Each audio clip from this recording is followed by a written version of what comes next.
Today, we're going on one of the most incredible journeys imaginable. Not to some distant star, but into the space between our own ears. A project between Harvard and Google has just given us a map of the human brain like we've never seen before, and it really makes you wonder. It's a wild thought, right? We've got these unbelievable telescopes that can see to the edge of the universe. But the thing sitting right inside our own skull is still, in many ways, a complete mystery. And the reason for that all comes down to scale. The real action in the brain, the stuff that makes us, happens at a level so tiny it's almost impossible to see. Sure, we've all seen brain scans like MRIs, and they are amazing. They show us which big neighborhoods of the brain light up when we're happy or solving a puzzle. But what they can't do is show us the actual streets and houses. They can't see the individual wires, the synapses, where all the information is actually passed along. And that's where the code of consciousness is written. To actually read that code, you have to zoom in. Way in. We're talking nanoscale. We need a map that shows every last wire and every single connection. And for that, you need a totally different kind of tool, an electron microscope, which lets us see things that are smaller than a wavelength of light. And that brings us to the H01 project. This was this massive effort to finally create that map. A team from Harvard and Google got their hands on a tiny piece of human brain tissue from the temporal cortex, and they set out to map every single thing inside of it. And when I say tiny, you won't believe how small it was. The whole sample was just 1 cubic millimeter. That is about the size of a single grain of sand.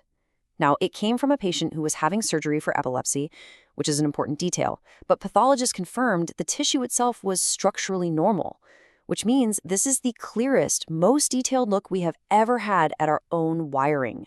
Okay, so what's inside that grain of sand? Well, for starters, the team found over 57,000 individual cells. You've got your neurons, your glial support cells, blood vessels, the whole shebang. It's like a whole city packed into this microscopic space. Just let that sink in for a second. But here's the number that just blows my mind. The synapses, the connections. Inside that 1 cubic millimeter, they counted nearly 150 million of them. These are the little junctions that make the whole circuit work. 150 million connections in a piece of brain you could barely even see. So, what kind of hard drive do you need to store a map of a single grain of sand's worth of brain? Well, it turns out you need 1.4 petabytes. To give you some perspective, 1 petabyte is 1,000 terabytes. This data set 150 years, all for that one tiny speck of tissue. So the big question is, how on earth did they do it? Creating this digital universe from a grain of sand was an unbelievable challenge. It took a mix of super precise biology, powerful microscopes, and just a massive amount of computing power. It was like trying to solve a puzzle with trillions of microscopic pieces. Here's the basic idea of how they pulled off this incredible feat. First, they took that tiny sample and sliced it into more than 5,000 slivers, each one thinner than a wavelength of light. Then a custom microscope took pictures of every single slice, creating millions of little image tiles. After that, some seriously powerful software had to stitch all those millions of images together into one solid 3D block.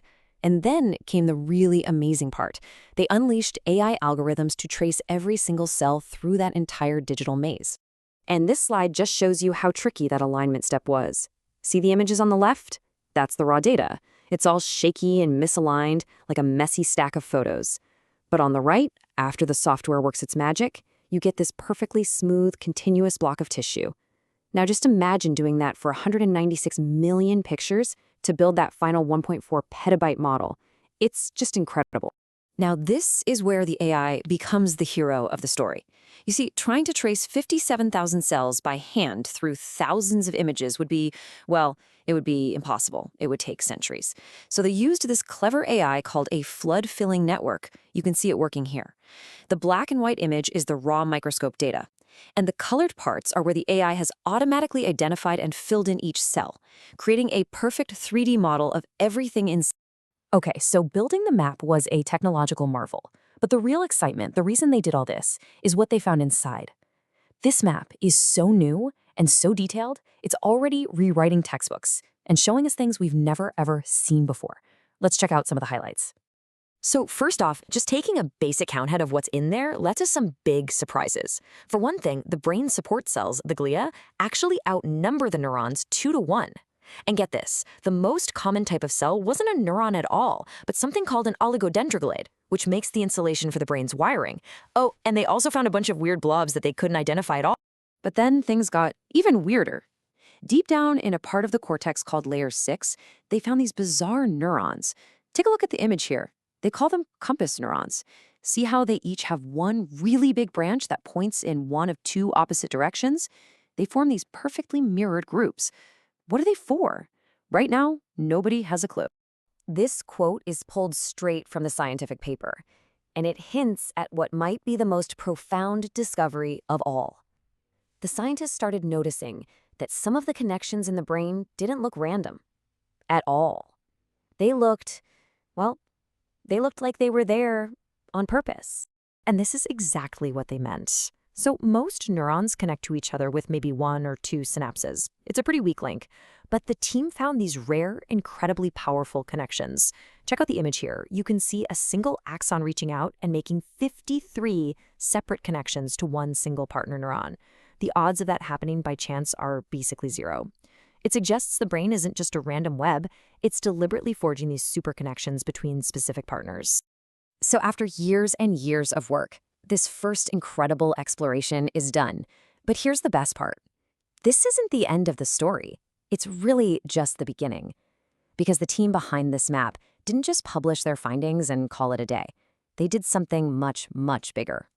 They've made the entire thing, all 1.4 petabytes of it, totally free and available for anyone in the world to explore online.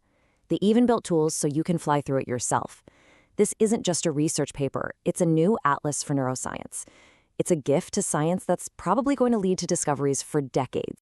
And that just leaves us with this final, kind of humbling thought. This entire journey, all of these wild discoveries, came from a piece of our brain no bigger than a pinhead.